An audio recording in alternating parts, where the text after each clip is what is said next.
1. Start with energy, explain with authority, highlight with emphasis, end with warmth. The current trading price for Supermicrocomputer Inc. stands at 34.69 USD, showing an intraday movement of plus 0.46 or a 1.34% gain as of the market close on December 5th.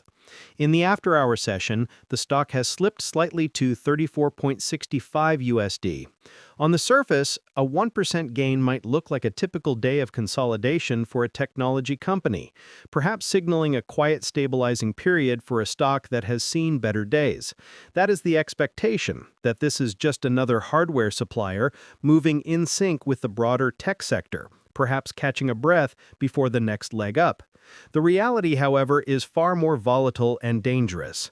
This price point of 34.69 USD is not a foundation. It is a battleground.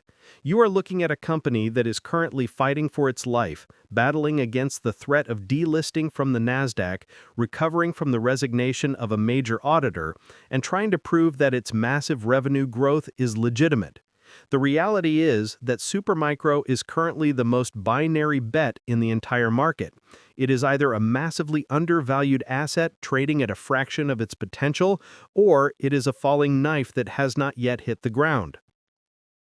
To understand why this price level is so critical, we have to look at the tension between what the market wants Supermicro to be and what the governance issues suggest it might be. The expectation from retail investors, especially those using platforms like Robinhood or SoFi Invest, is that Supermicro is the sidekick to the main character, Nvidia stock. The logic is simple. Nvidia makes the chips, and Supermicro builds the massive liquid-cooled server racks that hold them. If Nvidia wins, Supermicro should win. That is the narrative that drove this stock to dizzying heights earlier this year.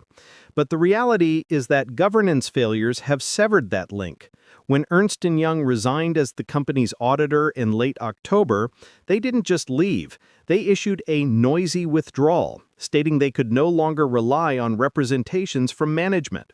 That is the corporate equivalent of a five-alarm fire. It signaled to every institutional investor, from those managing Fidelity wealth management accounts to those running massive pension funds, that the numbers might not be trustworthy. This is why the stock is sitting at $34 and not $120.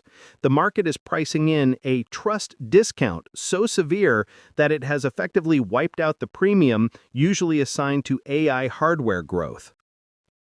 This situation creates a fascinating psychological environment for traders.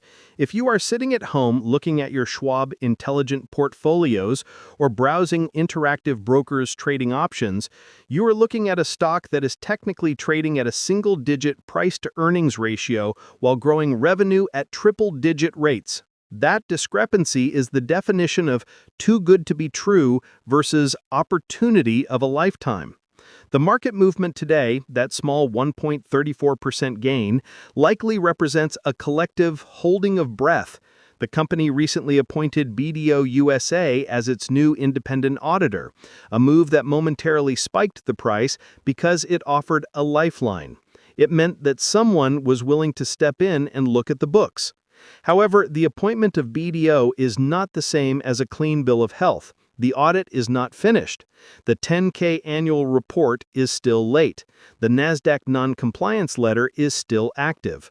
Every tick of the stock price right now is a wager on whether BDO will sign off on the financials or find the same problems that EY did. Let's step back and look at the actual business, because this is where the expectation versus reality dynamic gets even more intense. The expectation is that Supermicro is just a box mover, a commodity hardware seller. The reality is that they possess a very specific technical advantage in direct liquid cooling, DLC. As AI chips, specifically the upcoming Nvidia Blackwell series, get hotter and more power-hungry, traditional air cooling, fans blowing air over metal heat sinks, stops working efficiently. You need liquid cooling to keep these chips from melting down. Supermicro has been pushing liquid cooling for years, long before it was cool, pun intended. They have the manufacturing capacity to ship these complex fluid-filled racks at scale right now. They recently confirmed they are shipping Nvidia Blackwell servers. This means the underlying engine of the business is firing on all cylinders.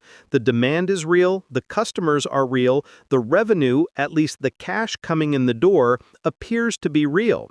This puts the stock in a bizarre position where the operational reality is bullish, but the accounting reality is bearish. When you compare this to other major tech plays, the contrast is stark. Apple stock is valued for its safety and massive cash pile. Tesla stock is valued for Elon Musk's vision and future robotaxis. Supermicro is currently valued on whether or not it will exist on the Nasdaq in 6 months. That is a totally different risk profile. For investors using Fidelity ETFs or holding positions through a Fidelity brokerage account, this kind of binary risk is usually a stay-away signal. Yet the volume remains high. Why? Because if the accounting is cleared up, the stock is mathematically cheap. If you are engaging in self-investing or looking for investment help, you will often hear advisors say, buy quality. Supermicro forces you to ask, is a company with a great product but terrible governance a quality investment? It is a question that splits the market right down the middle. We also have to discuss the Hindenburg factor. Hindenburg Research, the short-selling firm, released a report alleging channel stuffing and related party transactions. Channel stuffing is when a company ships more product to distributors than they can actually sell just to book the revenue in the current quarter. It makes growth look explosive today, but kills it tomorrow when the distributors stop ordering. Hindenburg also alleged that the CEO's family members own suppliers and distributors that Supermicro does business with, creating conflicts of interest. The company has denied these allegations, but the resignation of the auditor gave the short sellers massive validation. This is why the stock struggles to break out above the $35 or $40 level. Every time it rallies, there is a wall of sellers who believe the short report was right. It creates a ceiling of resistance that the stock has to chew through. For the individual investor using the Robinhood app or checking their Robinhood cash management balance, the volatility here is extreme. One day the stock is up 30% on news of a new auditor. The next week it drifts down 15% on silence. This is not a stock for the faint of heart. It is a stock for those who are watching the Nasdaq compliance deadlines like a hawk. The company submitted a plan to Nasdaq on November 18th to regain compliance. Nasdaq can grant them an extension of up to 180 days. If that extension is granted, the stock likely rallies. If Nasdaq rejects the plan and moves to delist, the stock likely crashes as institutional capital is forced to sell. Many funds cannot hold stocks that are not on a major exchange. This regulatory cliff is the most important factor in the price right now, far more important than the daily fluctuations of the S&P 500. Now, let's talk about the competition, because Supermicro does not operate in a vacuum. While Supermicro is distracted with auditors and lawyers, Dell and Hewlett-Packard Enterprise are sharks smelling blood in the water. Dell has been aggressively marketing its own AI server racks. The expectation was that Supermicro had a moat because of its speed. They can design and build a server faster than anyone else. The reality is that enterprise customers hate uncertainty. If a CIO is deciding between buying $10 million worth of servers from Dell or Supermicro, and Supermicro might get delisted or have its accounts restated, the safe bet is Dell. The longer this saga drags on, the more market share Supermicro risks losing permanently. This is the business risk that sits on top of the accounting risk.